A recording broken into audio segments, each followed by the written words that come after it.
Boa tarde, deputada. Agradeço o convite para participar dessa audiência pública, muito honrado. Cumprimento os colegas de mesa, senhoras e senhores presentes que nos acompanham online. Bom, esse é um tema, eu acho que decisivo, a mediação parental, no que diz respeito à proteção das crianças. A melhor proteção que pode existir para a criança vai ser uma família funcional, ou seja, que cumpre o seu papel, a sua função, não é? E que garanta àquela criança as melhores condições, dentro das suas circunstâncias, de promover o seu desenvolvimento integral.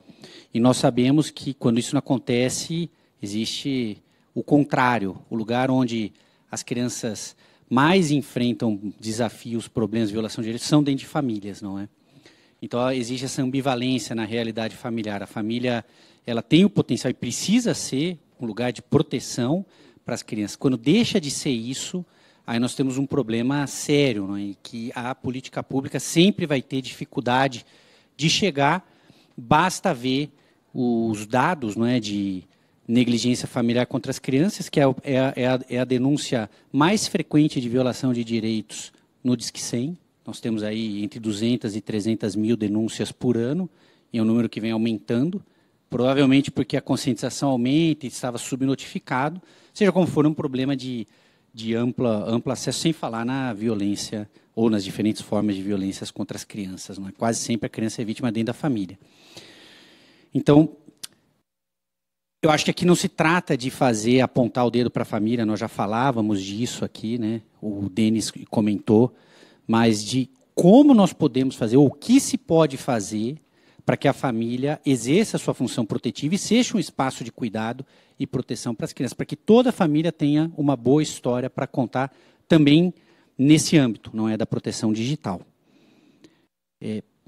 Já foi apontado aqui, eu queria destacar que um ponto decisivo nesse debate, na verdade, é a forma como adultos, né, mães, pais, responsáveis das crianças, pessoas que convivem com as crianças de forma mais próxima em seu domicílio, se relacionam com a internet, com os dispositivos digitais, etc. E aí nós temos um problema também, não é? Existem dados aí que corroboram essa afirmação, já foi falado, aparecerão essas evidências em outras apresentações. E esse uso problemático, seja pelo tempo excessivo que se fica com a tela, que pode corroer as relações familiares, a comunicação intrafamiliar, seja o acesso a conteúdos impróprios, enfim, não é? Ou a ausência de regras e limites dentro da casa, que é comunicado pela atitude das pessoas responsáveis. Isso vai gerando problemas e as crianças vão assimilando a forma de usar esses dispositivos de suas mães, de seus pais, das pessoas responsáveis com quem elas convivem, não é? Se isso tem problemas, e tem, em grande medida, pelo tempo excessivo, isso vai se comunicar às crianças. Então, essa é uma outra questão bastante importante.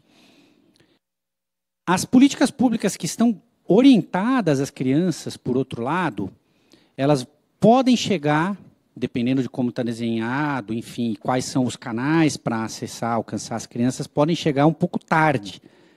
Podem chegar depois de as crianças já terem adquirido uma série de hábitos da própria família, que muitas vezes não são os hábitos mais adequados para ter um uso saudável, uma mediação adequada, não é? Por exemplo, uma política pública que seja feita, que alcance as crianças a partir das escolas, não é? Nós, aliás, até uma parte aqui importante, foi apresentado o relatório do Plano Nacional de Educação, o objetivo 7, que está colocado lá, fala de educação midiática, várias emendas que também nós apoiamos, não é? Intercedemos junto ao relator, falam de inserir os riscos de saúde mental para ser um tema além do uso crítico, que é o que o texto original colocava, foram acolhidas, não é? Outras foram apresentadas para reforçar ainda mais e é um lugar necessário.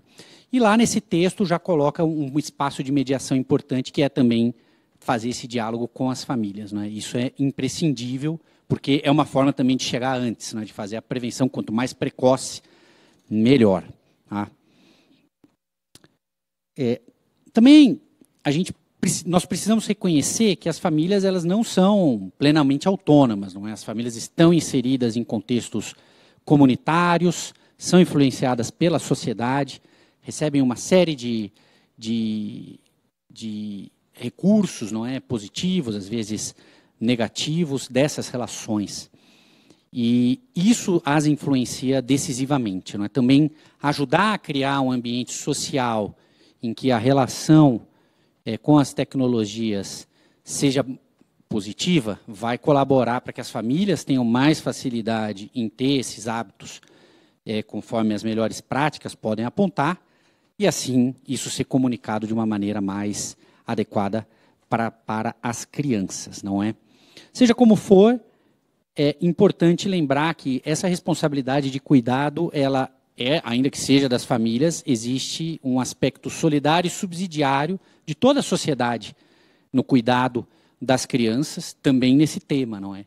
Então, as empresas que estão envolvidas nesse setor e o próprio Estado também tem responsabilidade em garantir esses recursos. E eu acho que as legislações que, sobretudo neste ano, foram debatidas e aprovadas, são também consequência desse despertar da sociedade para a urgência do assunto e, na nossa opinião, tem trazido temas adequados também para, vamos dizer, institucionalizar essa responsabilidade compartilhada para deixar que atores possam alegar não serem responsáveis, agora legalmente são, né? Mas já seriam moralmente, vamos dizer, do ponto de vista ético, responsáveis sim, porque alguém que tem, qualquer empresa que esteja se relacionando com crianças tem que assumir a responsabilidade de garantir um ambiente adequado para as crianças, não é? Essa é uma questão. Então, essa responsabilidade compartilhada, ela é importante.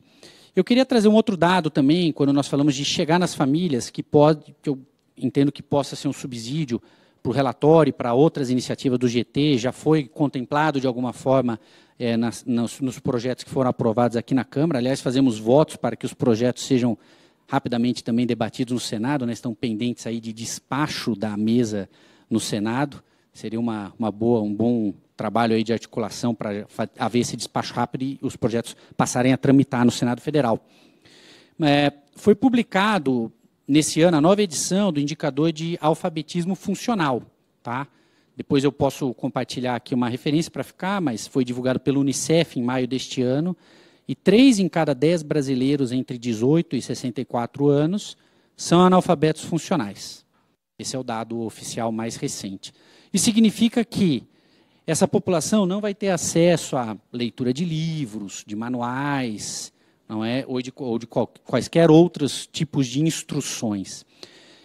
E todos os atores envolvidos que estão colocando esforços para isso, nós vemos esforços do governo, o guia é excelente, esforços das empresas também, que agora, inclusive, aumentaram as campanhas de conscientização nas redes sociais. Hoje mesmo eu recebi várias notificações em rede social sobre os controles parentais.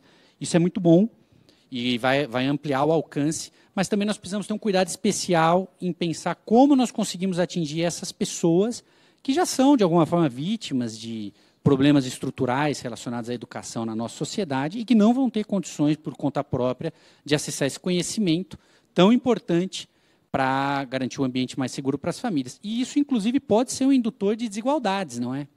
Naturalmente, esse indicador de alfabetismo funcional, essas pessoas que não têm um grau de alfabetismo funcional, coincidem com as pessoas mais pobres da nossa sociedade. São pessoas excluídas do sistema educacional de alguma forma, e isso tem consequências para o mercado de trabalho também aqui. E os filhos, né, as crianças dessas famílias, podem estar num ambiente, com certeza estão num ambiente em que essas pessoas têm menos acesso à informação por causa dessa realidade. Não é? Então, pensar em formas de educação midiática que também atinge esse público, eu acho que pode ser uma grande contribuição do relatório aqui para se trazer, não é?